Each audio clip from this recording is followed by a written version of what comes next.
अस्सलामुअलैकुम नाज़रीन, दुनिया न्यूज़ पर आप देख रहे हैं प्रोग्राम नुक्ते नज़र। मैं हूं आपका मेज़बान मोहम्मद अजमल जामी। मेरे साथ तशरीफ़ रखते हैं मुजीबुर रहमान शामी साहब। सबसे पहले आप देखेंगे आज के मौज़ूआत।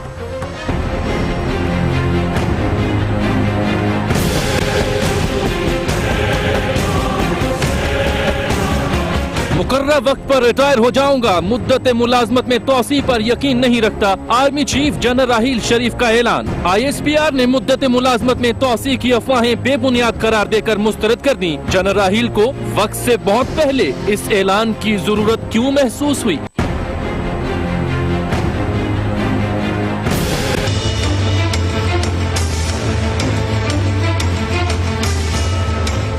अफगानिस्तान के साथ मुआहिदा है कि हम अपनी सरजमीन एक दूसरे के खिलाफ इस्तेमाल नहीं होने देंगे। खिलाफ वर्जी अफगान हुकूमत नहीं, कुछ अफगान अनासिर कर रहे हैं। भारत पर इल्जाम नहीं लगाया। हमें एक दूसरे के मामलात में दखल अंदाजी नहीं करनी चाहिए। वजीर आजम नवाज शरीफ।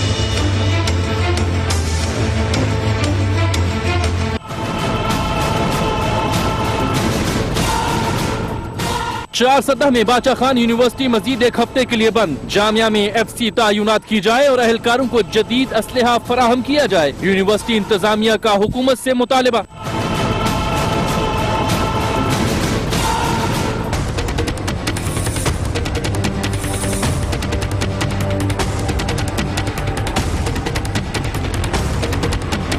कायनात की सुपर पावर के सामने दुनिया की सुपर पावर बेबस। अमेरिका में तारीख का बदतरीन बर्फानी तूफान। 50 रियासतों में दर्जे हरारत नुक्ता-इन जमात से नीचे गिर गया। 20 अफराद हलाक। नुकसान और बहाली के कामों पर इखराजात का तखमीना $1 अरब। शाम प्रोग्राम का आगाज़ एक अफसोसनाक खबर से। आज दुनिया मीडिया ग्रुप और पंजाब ग्रुप ऑफ कॉलेजेस के चेयरमैन जनाब मियां आमिर महमूद साहब के जो वालिद साहब हैं ज़हरुल हक साहब, वो इंतकाल कर गए हैं और अब से 2 घंटे पहले उनका नमाज जनाजा लाहौर में अदा की गई है। मियां ज़हरुल हक जी हाँ, मेरी उनकी अशरफ से शनासाई थी और एक ज़माने में मैं मॉडल टाउन एक्सटेंशन में रहता था, तो नमाज जो है वो E ब्लॉक की जामे मस्जिद में अदा करता था, जहाँ आज उनकी नमाज जनाजा भी है। वहीं वो बाकायदगी से नमाज अदा करते थे। और निश्तर रोड पर उनका कारोबार था, बहुत वसी कारोबार था, बड़े बिजनेसमैन थे और मेहनत से और दयानत से उन्होंने अपनी ज़िंदगी की तामीर की। और 3 बेटे हैं उनके और 5 बेटियां जी पसमानदगान में। और मियां आमिर महमूद साहब जो हैं, उन्होंने नाम कमाया, नाम रोशन किया बल्कि अपने बाप दादा का, और लाहौर के नाज़िम भी हुए और बहुत बड़े तालीमी अदारों का जो सिलसिला है उसकी बुनियाद रखी। पंजाब ग्रुप ऑफ कॉलेजेस और अब मीडिया ग्रुप जो है दुनिया उसके सरबराह है। तो उन्होंने भी अपनी मेहनत से, अपनी दयानत से एक बड़ा नक्श जमाया है और दुनिया तामीर की है। तो मियां ज़हरुल हक जो थे वो ज़िंदगी भर नेकी के कामों में, मस्जिदों की तामीर में, बच्चों की, बेवाओं की, नादारों की किफ़ालत में पेश रहे। हर जब मुसीबत आती थी, को मुल्क का, कौम का, वो पेश होते थे और कोई इसका इश्तहार नहीं लगता था। वो तो उस बात पे यकीन रखते थे कि जो दाहिने हाथ से दे तो बाएं हाथ को खबर नहीं होनी चाहिए। और आज जब उनकी नमाज जनाजा अदा की गई तो मौलाना फजलुर रहमान बिन मोहम्मद, जो खुद एक बड़े ताजिर हैं निश्तर रोड के, और एक ज़माने में तो उनका जुमा बाकायदगी से पढ़ाते थे, उसकी बड़ी धूम थी। उन्होंने ये मियां ज़हरुल हक साहब की वसीयत थी कि ये उनकी नमाज जनाजा उन्होंने अदा की और एक उनका तस्करा किया, उसकी गवाही दी, उनको कहा बरसों का साथ था और एक एक उनका लम्हा जो था उसके वो गवाह थे, और कहा कि ये एक अल्लाह के एक नेक बंदे थे और मोमिन थे और जन्नत में दाखिल हुए अल्हम्दुलिल्लाह। और बड़ी एक ऐसी नमाज जनाजा बहुत कम लोगों को नसीब होती है। एक पढ़ाने वाले पर भी रिक्कतदारी थी और पढ़ने वाले जो थे वो भी दिल से दुआ कर रहे थे। ऐसे मालूम होता था जैसे कोई रहमत की चादर जो है वो तान ली गई है। और इस मस्जिद में इससे बड़ी यानी जनाजे की नमाज मैंने नहीं देखी, इतना बड़ा हजूम था। तो अल्लाह ताला उनकी मग़फ़रत करे और उनके बच्चों को उनके नक्शे कदम पर चलने की तौफीक दे। वही जो रवायात हैं उनके ख़ानदान की, उसको वो लेके आगे चल रहे हैं और अपनी दुनिया तामीर कर रहे हैं, पाकिस्तान की भी खिदमत कर रहे हैं और उसमें और भी जो कार खैर है उसमें बढ़ चढ़ का हिस्सा लेते हैं। तो हम उनके लिए दुआई कर सकते हैं। 89 ईयर्स 90 साल के करीब उनकी उम्र थी, एक तवील उम्र पाई। 1927 में पैदा हुए थे। और हर लम्हा जो है बस ये समझिए कि उनका गफलत में नहीं गुजरा। ये एक बड़ी खूबी थी और बड़ी सआदत थी जो उनके हिस्से में आई। बिल्कुल ठीक है।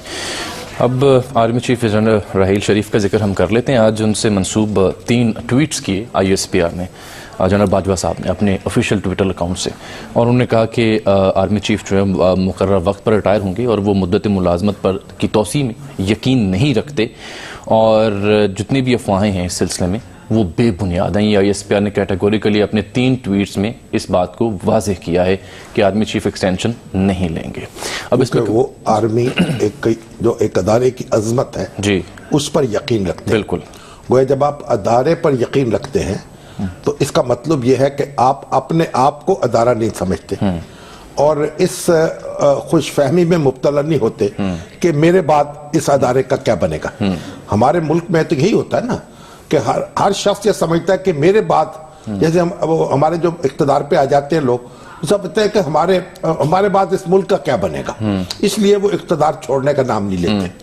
और जबकि सरकारी मुलाजमत में हो तो फिर वो बेचारे ये परेशान होते हैं कि मुल्क और कौम को अगर उन्होंने छोड़ दिया, उन जैसा मसीहा उसे कहाँ मिलेगा। बिल्कुल ठीक है। तो मौलाना मौदूदी ने एक बड़ी दिलचस्प बात कही। उन्होंने कहा हमारे जो अहले इक़्तिदार होते हैं, और उसमें सारे ही शामिल है अल्लाह, तो अहले इक़्तिदार होते हैं, जब वो मौजूद होते हैं तो मालूम होता है कि इनके बगैर मुल्क चल नहीं सकता, और जब रुखसत हो जाते हैं तो फिर पता चलता है, फिर हैरत होती है कि इनकी मौजूदगी में कैसे चल रहा था। ठीक है। तो हमारा ये असल में अब एक तो उनकी जो प्रोफाइल है वो हमने तैयार की हुई जनरल साहब की, और दूसरा एक अहम सवाल है जो आपके लिए नाज़रीन के लिए छोड़े जा रहा हूँ कि इस ऐलान की वक्त से बहुत पहले, यानी इनकी जो मुद्दत मुलाजमत है शाम साहब, वो तो नवंबर में ख़त्म हो रही है, 29 नवंबर में गालिबन, तो उससे बहुत पहले, कई माह पहले ऐलान की ज़रूरत क्यों महसूस हुई?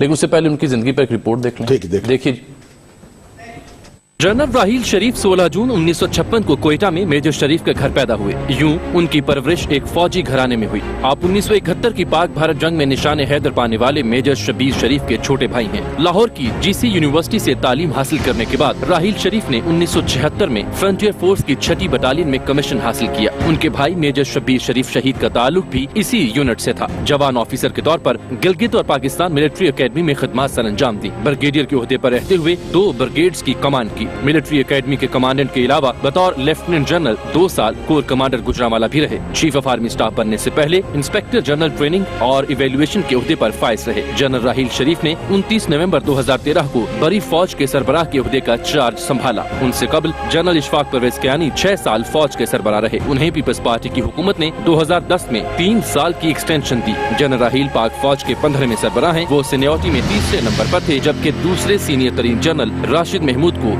Chairman joint chief of staff committee के ओहदे पर तयनात किया गया। जनरल राहील शरीफ की मुद्दत मुलाजमत इस साल नवंबर में खत्म हो रही है। उनके दौर में पाक फौज ने दहशतगर्दों के खिलाफ ऑपरेशन ज़रब-ए-अज़्ब का आगाज किया, जो कामयाबी के साथ जारी है। उन्हें उनकी खिदमत के एवज हिलाल इम्तियाज से भी नवाजा। 15वें आर्मी चीफ को मुकर्रर मुद्दत से बहुत पहले इस ऐलान की जरूरत क्यों पेश आई, ये सवाल था आपके लिए भी, और शामी साहब का तबसरा आप इस पर सुन सकेंगे एक ब्रेक के बाद।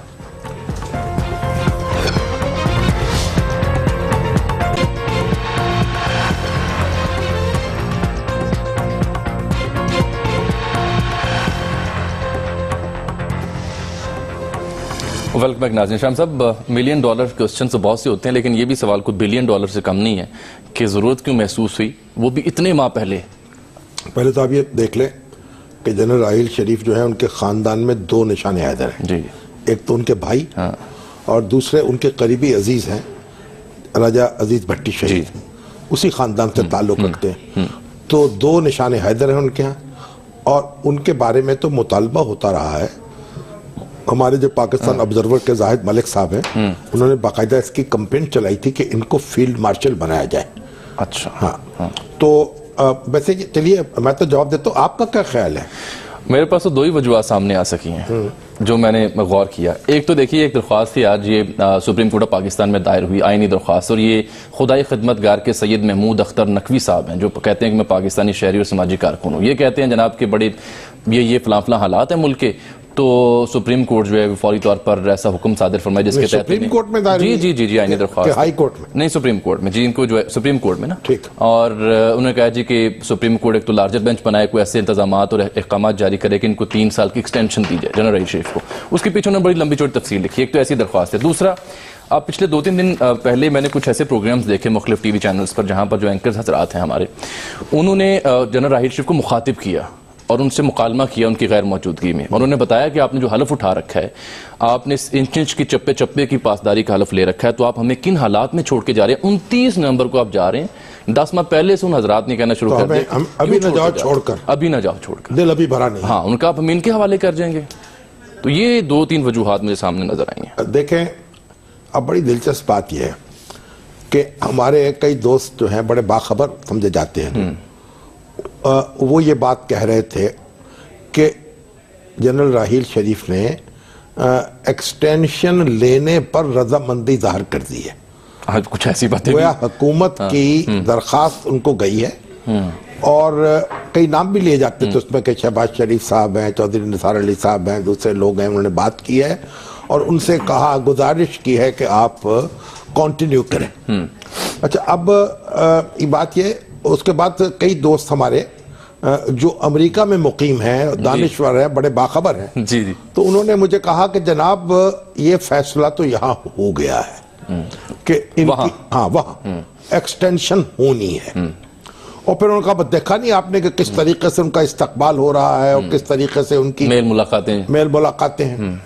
तो भाई बात मैंने उनको कहा कि हजूर बात यह है कि ये फैसले यहाँ होंगे, ये पाकिस्तान की फौज है, वो जमाने लद गए, ये यहीं पे होगी जजा सजा सब, यहीं पे रोजे हिसाब होगा। अब अमेरिका जो भी हो, हमारी नुकेल जो है उसके हाथ में नहीं हो सकती, और ना ही कोई राहील शरीफ साहब और पाकिस्तानी फौज का कोई बाहमियत जर्नल इस बात को गवारा कर सकता है कि फैसले कहीं और से, फैसले कहीं और। देखिए, एक बात मगर बड़ी वाज़ेह है कि अब ये देखिए, दुनिया में हम जो मीडिया आजाद हुआ है ना हमारा, तो वो मादर पिदर आजाद हो गए। दुनिया में कहीं चीफ ऑफ आर्मी स्टाफ जो है उसकी तकर्री पर, उसकी तौसी पर, उसकी मुलाजमत पर इस तरह बहस खबरें नहीं आती। हाँ। और अभी 9 महीने बाकी हैं, 9-10 महीने जी, हाँ, और नवंबर में उन्होंने जाना है। उससे पहले वावेला शुरू कर दिया गया। अब ये एक साहब दरखास्त लेके चले गए, और फिर ये जो खबरें, तो इससे एक मैं समझता हूं कि एक पोजीशन जो थी एक ऑकवर्ड हो रही थी चीफ ऑफ आर्मी स्टाफ की, इसलिए मुनासिब समझा गया कि बता दिया जाए कि भाई वो अपना फर्ज अदा करके रुखसत हो जाएंगे, उनको इस बात से दिलचस्पी नहीं है, ताकि ये ना समझा जाए, क्योंकि अभी कई दोस्त ये भी कह रहे हैं सोशल मीडिया पर कुछ नाकदाना बात भी हो रही थी, और तो वो लोग ये कहा जा रहा था कि ये जो उनके यानी बरसरे इख्तिदार जमात है उसके मुतल्लिकीन ये कैंपेन चला रहे हैं, ये लोग भी कह रहे थे। अरे ये भी कहा गया कि स्पेशल सेल बनाया गया, ये स्पेशल सेल बनाया गया, और दूसरी तरफ ये कहा जा रहा था कि ये ISPR ने एक स्पेशल सेल बना लिया है, वो उनकी तारीफ में मौसूफ है, कदम बढ़ाओ राहील शरीफ हम तुम्हारे साथ हैं, और दूसरा उसमें नुक्ते निकाल रहा है। गोया ये जो इस तरह की गुफ्तगू है, इस तरह की बातचीत है, ये दुनिया में कहीं नहीं होती, और हमें कोई तमीज होनी चाहिए, हमें मालूम होना चाहिए क्या बात किस वक्त गुफ्तगू करनी है। ये और 9 महीने 10 महीने बाकी हों और आप ये बहस गर्म कर दें और एक फौज के अंदर एक बेचैनी पैदा करें। देखिए, हाई कमान जो है, जब तक हाई कमान है मौजूद वही है, बिल्कुल है। तो इसलिए अब देखिए, एक जमाना हमारे जनरल असलम बेग साहब थे, बल्कि मैं आपको साथ बता दूं कि अभी नाजरीन के लिए हम जो 15 chief of army staff Pakistan के रहे हैं 1947 से लेकर अब तो उनकी दिखा भी रहे हैं, उनका नाम क्या था, उनकी मुद्दत मुलाजमत क्या रही थी, साथ शाम साहब जिक्र कर रहे थे जनरल मिर्जा असलम बेग। उन्होंने जब ये पाक और ये ईरान और इराक की और कुवैत की जंग शुरू हो रही थी, उसमें उन्होंने कैंपेनिंग शुरू कर दी अमेरिका के खिलाफ और इराक के हक में, और सद्दाम हुसैन के तराने गाने शुरू कर दी और कहा कि वो तो नाको चने चिपवा देंगे और सहरा में बरसों ये लड़ाई लड़ी जाती रहेगी। अब उस वक्त एक इंटरिम गवर्नमेंट थी पाकिस्तान में, जतोई साहब हुक्मरान थे, वजीर आजम। जब नवाज शरीफ इंतखाबात के बरसर इख्तदार आए तो उन्होंने फौरी तौर पर उस डैमेज को कंट्रोल करने की कोशिश की, दौरा किया मशरक वस्ता का और सऊदी अरब का और दूसरे इत्तेहादियों का, उनको एक जो दिल है उसको साफ किया, और फिर टेंशन ऐसी बढ़ी जनरल मिर्जा असलम बेग के और हुकूमत के दरमियान कि उन्होंने, हुकूमत ने उनकी रिटायरमेंट से बहुत पहले, कई माह पहले ये ऐलान कर दिया जनरल आसिफ नवाज की तकर्री का, ताकि इनको लिमिट्स में डाला जा सके। उस वक्त जो थी, इस वक्त जो प्रेसिडेंट था उसकी पावर थी, उसका इख्तियार था कि चीफ ऑफ आर्मी स्टाफ को मुकर्रर करे, वजीर आजम का उसमें कोई लेना देना नहीं था, वजीर आजम की सिफारिश की जरूरत नहीं थी। तो गुलाम इसाक साहब जो थे, अब वजीर आजम जो परेशान हुए हुए थे, और जनरल असलम बेग तो जाके ईरान में वहां से न्यूक्लियर डील भी कर आए थे कि उनको सौदा बेच लिया जाए तो जनाब इतने डॉलर हमें मिल जाएंगे जिससे कर्जे अदा हो जाएंगे। और ये सब इंटरिम गवर्नमेंट के सेटअप नहीं, ये नवाज शरीफ साहब आ गए थे उसका। तो अब उसका मतलब ये हुआ, हुकूमत इस कदर परेशान हुई कि असलम बेग साहब जो हैं उनके लिए फिर वो पहले ऐलान करना पड़ा। अब तो ये इख्तियार वजीर आजम का है, अब सदर का को लेना देना इसमें है नहीं। लेकिन अब ये राहील शरीफ साहब के लिए कितनी ऑकवर्ड पोजीशन होती, और वो मुसलसल बहस में होते। तो एक तरफ तो पैमरा को हमारे दोस्त क्या हैं, अबसार आलम साहब, उनको नोटिस लेना चाहिए। वो खत उनकी तरफ से बार बार लिखे जाते हैं, चैनल्स की तवज्जो दिलाई जाती है। ये जो बहस है किसी तौर भी इसकी इजाजत नहीं दी जा सकती और दी जानी चाहिए। अब देखिए ना, वो जो दानिश्वर थे वो किस हैसियत से चीफ साहब को मुखातिब। दूसरी बात देखिए, अब ये दरखास्तें लेके, अब जब दरखास्त लेके कोई यानी एक पुरस्रार सी तंजीम का कोई बंदा जाता है तो फिर समझा जाता है कि इसके पीछे कोई खुफिया अदारा है, और इसके जरिए को हालांकि वजीर आजम ने तौसी देनी है, ना सुप्रीम कोर्ट का इससे कोई ताल्लुक है, ना सुप्रीम कोर्ट को हुक्म जारी कर सकती है। अब इस तरह की दरखास्तों पर तो सुप्रीम कोर्ट को चाहिए कि दरखास्त गुजार को जुर्माना करे। अच्छा, इसके खिलाफ एक्शन? हाँ जी, एक्शन ले उसके खिलाफ, बिल्कुल ठीक। बजाय इसके कि जज हज़रात जो हैं वो जनाब एंटरटेन करें इनको और इनकी समाअत करें, और ये आईन का और कानून का और पूरे सियासी माहौल का एक तमाचा बने। ठीक है, ऐसे लोगों को, ताकि इस तरह की दरखास्तें देने की जरूरत किसी में ना हो सके। तो जब आप ये अफवाहें फैला रहे हो और मालूम हो रहा हो कि जनाब खुफिया अदारे जो हैं ये तासुर हो रहा हो कि हरकत में आ गए हैं और ये बस हम तो अब 3 साल के लिए और यहां बैठेंगे, तो फिर ये जरूरी बात हुई, लगता मुझे ऐसा है कि जरूरी हो गया कि वजाहत कर दी गई। मगर ये बात भी थी जब ये बहस हो रही थी। एक ब्रेक ले लें शाम साहब। उस वक्त भी देखिए ISPR की तरफ से एक वार्निंग जरूर जारी होनी चाहिए थी मीडिया को, या पैमरा को शिकायत की जानी चाहिए थी कि इसको बहस ना की जाए। बिल्कुल ठीक है, एक नाज़रीन ब्रेक लेते हैं यहाँ पर, इसी पे मजीद बात करेंगे ब्रेक के बाद। नुक्ता नजर के साथ रहिए।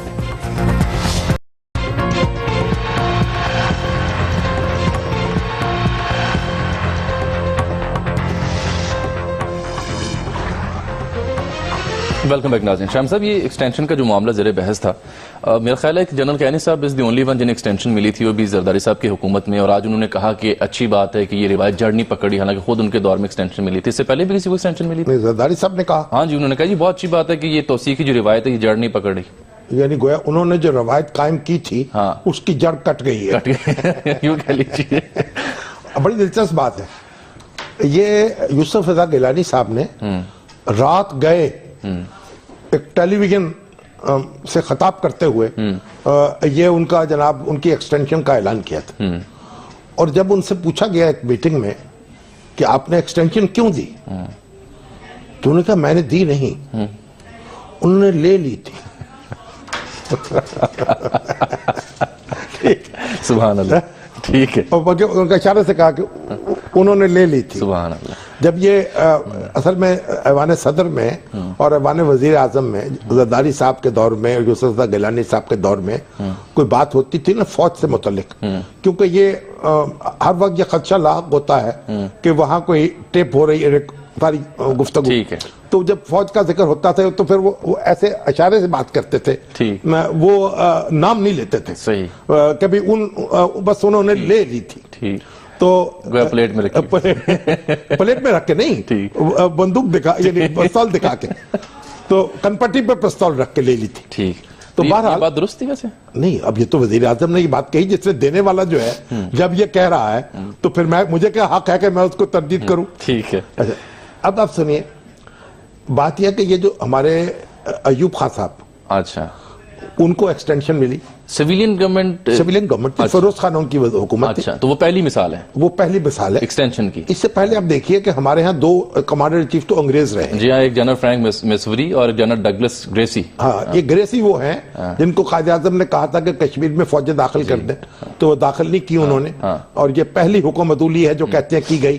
उस वक्त जो भी हालात थे, उन्होंने कहा मैं ऑकन लेक से मशवरा करूंगा, एक मुश्तरका कई बरतानिया के ऑफिसर जिसके अंदर मौजूद थे फौज में। तो बहरहाल उसको तो मुबस्सरीन का तो कई कहना यह है कि उस वक्त कायदे आजम को चाहिए था कि इसको डिसमिस कर देते ग्रेसी को उसी वक्त, ताकि उस पर यह रवायत जड़ी ना पकड़ती कि कोई हुकूमतूली भी हो सकती। लेकिन बहरहाल उस वक्त हालात गैर मामूली हालात थे। तो गैर मामूली हालात में एक इस तरह के इकदाम जो थे वो बड़ा मुनासिब नहीं समझेगा। अयूब खान साहब को एक्सटेंशन फिर क्यों मिली? अयूब खान को एक्सटेंशन मिली, उस वक्त मेरा टेन्योर 4 साल का था आर्मी चीफ का। तो अयूब खान साहब पहले कमांडर इन चीफ मुकर्रर हुए पाकिस्तानी। इससे पहले बड़ी दिलचस्प बात ये बताऊं आपको मैं कि ये जनरल इफ्तिखार का नाम था। वो एक क्रैश में उनका इंतकाल हो गया था। ठीक है, हादसे का शिकार हो गए। अगर वो हादसे का शिकार ना होते तो Ayub Khan commander in chief ना बनते और फिर सदर पाकिस्तान। अच्छा, अब जब ये इन्होंने एक एक्सटेंशन लेनी थी ना, तो उस वक्त फिर ये फेरे पे फेरे लग रहे थे जनाब। और इसके वजीर आजम हाउस के, और जो उस वक्त जो वजीर थे, वजीर दिफा थे खोड़ो, वो वजीर बड़ा पावरफुल होते थे। वजीर पार्लियामेंट्री सिस्टम में होते वैसे, अगर वजीर जो है वो एग्री ना करे तो वजीर आजम वो काम नहीं कर सकता। यानी वजीर दिफा एक जमाने में पाकिस्तान में भी तगड़े थे। तगड़े। अच्छा। वजीर दिफा, हर वजीर जो था अपने महकमे का फुल इंचार्ज होता था। तो वो फाइल दबा के बैठे हुए थे खोड़ो। तो बहरहाल वो सिकंदर मिर्जा लगे हुए थे, सदर थे। और फिरोज खान ने बिल आकर ये काम किया कि इनको एक्सटेंशन दे दी। वजीर आजम जो थे 57 में। ठीक। अब अगर वो एक्सटेंशन ना मिलती तो आज पाकिस्तान की तारीख बहुत मुख्तलिफ होती। और ये गठजोड़ था सिकंदर मिर्जा का और अयूब खान का, जिसने फिर मुल्क को मार्शल्लाह की तरफ धकेला। भारत में भी कभी एक्सटेंशन मिली किसी आर्मी चीफ? मैं भी आता हूं उस तरफ। पाकिस्तान में उसके बाद किसी को एक्सटेंशन नहीं मिली, लेकिन पिरकानी साहब को तो मिली। नहीं सुनिए ना, जनरल ज़ियाउल हक बरसर इख्तिदार आए, तो 1977 में वो बरसर इख्तिदार आए। मैं 1975 में या 76 में उनकी तकर्री हुई थी आर्मी चीफ के तौर। आर्मी चीफ के तौर उनकी रिटायरमेंट हुई ही नहीं ना। 1988 में वो हादसा बहावलपुर की नजर हुए। 12 साल रहे और वर्दी में वर्दी में शहादत नसीब हुई उनको। ठीक। और उन्होंने ताहयात वर्दी, कहते थे वर्दी उन्होंने नहीं उतारी। ठीक। अपना खुद ही उन्होंने हुक्म जारी किया। सदर पाकिस्तान थे वो, और चीफ ऑफ आर्मी स्टाफ भी थे। तो उन्होंने खुद ही अपनी फाइल पर यह लिखा कि ता हुक्म सानी इनकी तौसीक की जाती है। चलो ठीक है। तो 12 साल रहे, पर उनके नक्शे कदम पर चलते हुए परवेज मुशर्रफ साहब ने भी अपने आप को एक्सटेंशन दे दी, तौसीक दे दी। तो परवेज मुशर्रफ साहब जो हैं, ये नवाज शरीफ साहब के दौर में 1997 में मुकर्रर हुए थे मेरा ख्याल। और ये माशाअल्लाह गए हैं 2008 तक गए हैं। तो अब आप उसे फिर जब उन्होंने हुकूमत पे कब्जा किया, उससे पहले जनरल अशफाक रुफ़ानी को तैनात कर चुके थे जब वर्दी उतार दी, हुकूमत पे कब्जा किया ना। और उसके बाद फिर उनके दिल में जनरल अशफाक परवेज कियानी साहब उनके हाथ से निकल गए थे। तो वो कुछ करवटें ले रहे थे, और करवटें ले रहे थे, और उन्होंने बात कही कि जो तकर्रुर कर सकता है वो डिसमिसल भी कर सकता है, अलहदा भी कर सकता है। मगर ये बात भूल गए कि उन्होंने वजीर आजम के साथ क्या किया था जिसने उनको रिमूव करने की कोशिश की। तो अब बहरहाल जनरल ज़ियाउल हक और जनरल परवेज मुशर्रफ तो कई टेन्योर गुजार गए। ये तो 4 टर्म्स बनती हैं ज़िया साहब के दौर में, और 3 से 4 टर्म बनती है मुशर्रफ साहब के दौर में। तो ये 8 जर्नल। अब जब ये रिटायर हुए तो जनरल ज़ियाउल हक, तो उनके साथ के जो थे ना, वो तो बच्चे थे, उनके तो father of the Pakistan army हो गए ना। उन तो एक फादरली रवैया था उनका। और इसी तरह परवेज मुशर्रफ जो है उनके तो बचूंगड़े जो थे वो फिर जनरल बन गए उनके सामने। तो अब आप ये देखिए लतीफा कि जनरल वहीद काकड़ जो है जी, उनको बेनजीर भुट्टो ने ऑफर की थी कि उनको एक्सटेंड कर दी जाए उनकी टेन्योर। ये 93 की बात है। हाँ जी, उन्होंने इनकार कर दिया। अच्छा। और जनरल पता नहीं 93 की बात नहीं, बल्कि 96 में उनकी टर्म पूरी हो रही थी। 93 की बात नहीं है, ये बात की बात है। 93 में पॉइंट हुए थे, 96 जनरल काकड़ जब नवाज शरीफ साहब के और बेनजीर भुट्टो के दरमियान कशमकश बढ़ी तो उस वक्त general Kakar chief of army staff थे और उन्होंने ही फिर वो दोनों के दरमियान ये मामला तय कराया था कि वो एक रुखसती हो जाए, फिर नए इलेक्शन हो। और फिर उसके बाद यानी गुलाम इसाक खान नवाज शरीफ और बेनजीर भुट्टो के दरमियान मामला तय कराया था। तो बहरहाल उन्होंने एक्सटेंशन ली और फिर उसके बाद बोले भी नहीं, अब तक भी ताहयात हैं माशाल्लाह, लेकिन कोई एक लफ्ज उन्होंने नहीं उसके बाद अपनी जुबान से अदा किया, ना इंटरव्यू में, ना किताब में, ना कॉलम में। अब जनरल असलम बेग के दिल में ये था कि उनको एक टेन्योर और मिलेगी क्योंकि उन्होंने बड़ी खिदमत की थी और यानी इंतखाबात बार बार कराए थे। ना बेनजीर भुट्टो की टेन्योर मुकम्मल हुई, ना नवाज शरीफ की मुकम्मल, लेकिन उनको एक्सटेंशन नहीं मिली। अच्छा, अब ये जो हमारे आसिफ नवाज साहब हैं ये टेन्योर के दरमियान ही रुखसत हो गए दुनिया से। और इसी तरीके से जो जनरल जहांगीर करामत है उनसे वजीर आजम ने इस्तीफा मांग लिया 1998 में उनके एक बयान पर नाराज होकर कि उन्होंने नेशनल सिक्योरिटी काउंसिल के क्याम की बात क्यों की है। अच्छा, ब्रेक का वक्त भी आन पहुंचा। उसका नतीजा ये निकला कि जब उन्होंने टेन्योर पूरी नहीं की तो और उनका इस्तीफा लिया गया तो आर्मी में गम गुस्से की लहर दौड़ी और उस लहर से फिर परवेज मुशर्रफ साहब ने फायदा उठाया और जनाब जब उनको अलग किया गया ओहदे से तो उन्होंने वजीर आजम को अलग कर दिया। बिल्कुल ठीक है, बिल्कुल। तो अब भारत का जिक्र भी कर लें ब्रेक से पहले। नहीं, ब्रेक के बाद करते हैं। नाज़रीन, मिलते हैं आपसे इस ब्रेक के बाद। वेलकम बैक नाज़रीन। मौजूद बहुत दिलचस्प, शाम साहब बहुत से सवाल आ रहे हैं लोगों की जानिब से भी, मेरे जहन में भी। एक तो भारत वाला मामला रह गया कि वहाँ क्या सूरत हाल होती है, कभी किसी को एक्सटेंशन मिली है वहाँ? अब बताता हूँ मैं आपको। देखिए, हमारे डॉक्टर जावेद असगर साहब जो है ना, यानी डॉक्टर्स अस्पताल के चीफ एग्जीक्यूटिव चेयरमैन, जी, उन्होंने 2 महीने पहले मुझसे ये बात कही थी। क्या? कि जनरल राहील शरीफ ना एक्सटेंशन लेंगे और ना इस तरह की कोई सूरत हाल जो है पैदा होने देंगे। बल्कि ये तो मैंने भी सुन रखा है बड़े मोतबर हल्कों से कि he is a thorough professional soldier and not into any mood to get controversial. हाँ, तो उन्होंने कहा जी, और वो कहीं शायद खाना उन्होंने खाया था उनके साथ, तो उन्होंने मुझे उसके बाद बताया कि बिल्कुल वो रिटायर हो जाएंगे। ठीक है, तो आज उनकी बात दुरुस्त साबित हो गई। बिल्कुल ठीक। तो एक हमारे मेजर वसीम चौधरी साहब हैं DHA के यहाँ, माशाल्लाह करता धरता। ठीक। तो वो उन्होंने कहा जनाब ये बड़ी अच्छी रवायत कायम हुई है, बड़ी बगले बजाई है उन्होंने। चलिए माशाल्लाह। तो अब भारत का जिक्र भी कर लेना प्रोग्राम। भारत में किसी जर्नल को यानी चीफ ऑफ आर्मी स्टाफ को या कमांडर इन चीफ का लीजिए कभी एक्सटेंशन नहीं मिली, बल्कि उनके आर्मी चीफ का तो नाम ही नहीं पता होता वहाँ की। देखिए, वहाँ एक और बात भी है, वहाँ टेन्योर भी नहीं होता। अच्छा। वहाँ आप रिटायरमेंट की उम्र आ जाए तो 2 साल हो गए हों आपके, साल वो आप रिटायर हो जाते। अब जो है दलबीर सिंह है। और इस वक्त एक बात मैं बताऊं कि जनरल ये जो थे हमारे वो ये सकूत ढाका हुआ, उन्होंने ये बड़ी कामयाबी हासिल की। तो जनरल क्या नाम था? अरोड़ा? नहीं, उनके जो थे पारसी जनरल थे, मैं नाम निकल रहा है जन से। ठीक। उनको फील्ड मार्शल भी बनाया गया बाद में। मानक शाह। तो मानक शाह का नाम आया था कि उनको एक्सटेंशन दे दी जाए, लेकिन वो भी उनको नहीं दी गई। 14-15 दिन का डिले हुआ, उसके बाद नया यानी कमांडर इन चीफ मुकर्रर कर दिया गया और उनको फील्ड मार्शल भत्ता बनाया गया। और उसके बाद जब उनको फील्ड मार्शल बनाया गया तो उनके जो पुराने जनरल करियप्पा थे उनको भी फील्ड मार्शल बनाया गया 30-32 साल के बाद। ठीक।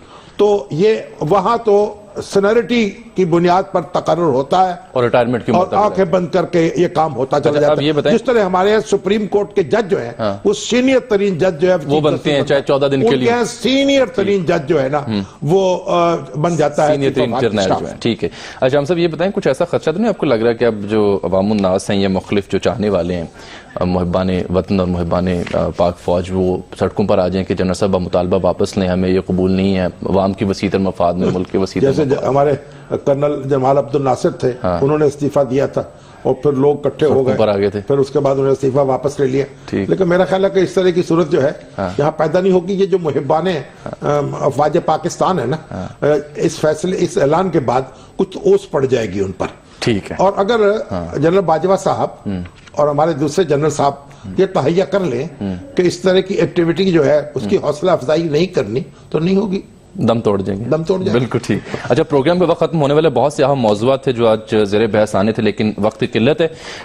अमेरिका में जो सूरत हाल है बर्फ की वजह से, यानी कायनात की सुपर पावर के सामने दुनिया की सुपर पावर एक वो बात, अब कल मैं एक बात करूं जी, आज वो हमारा जो क्या हल्का नंबर कौन सा है, 101 गुजरा वाला क्या है, यहाँ पर जो इफ्तिखार चीमा साहब डी सीट हो गए हैं, जुल्फकार चीमा के भाई वो जज रहे हैं, वो डी सीट हो गए हैं। वैसे तो वो कलंदर है और ना उनकी कोई जायदाद है, ना कोई घर बनाया है उन्होंने, जायदाद तो होगी अदरई जमीन, लेकिन ना घर बनाया है, ना कोई मोटा जोटा पहनते हैं, मोटा जोटा खाते हैं। एक अकाउंट बंद है और दूसरा मस्जिद के फंड का है। नहीं, अब उनका जो है, उनकी बेगम जो है वो भी जॉब करती हैं, वो टीचर है शायद, तो उन्होंने अपने कोई प्रॉपर्टी अपनी बनाई थी या घर बनाया है या कोई, वो उन्होंने डिक्लेयर नहीं किया।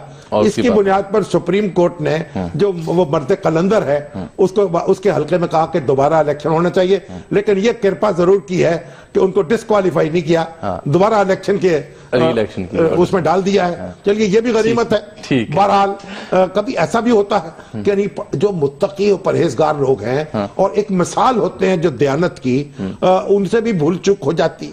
चलें देखते हैं, इस पे तफसील से बात करेंगे। अमेरिका की जो सूरत हाल है उस पर एक रिपोर्ट देखिए जरा कि सुपर पावर जो दुनिया की उसके साथ क्या बीत रही है कुदरत की, और ओबामा ने क्या ओबामा के साथ क्या भड़क मारी थी जनाब, हम कितने बड़ी हमारी ताकत फौजी है और हम इस कदर खर्च करते हैं कि दूसरे रिपोर्ट के आखिर में ओबामा के साथ क्या वो भी बात सुनिए जरा। देखिए जी रिपोर्ट, एक ओबामा साहब को भी 1.25 घंटा लगना आधा घंटा चाहिए था। देखिए बात बस एक ही फिक्रे में हम तबसरा कर सकते, इन्नल्लाह अला कुल्लि शैइन क़दीर। बिल्कुल ठीक, अल्लाह ताला हर चीज पर कादिर है। बिल्कुल। प्रोग्राम का वक्त नाज़रीन यहाँ पर खत्म होता है। कल आपसे मुलाकात होगी, तब तक के लिए इजाजत, अल्लाह हाफ़िज़।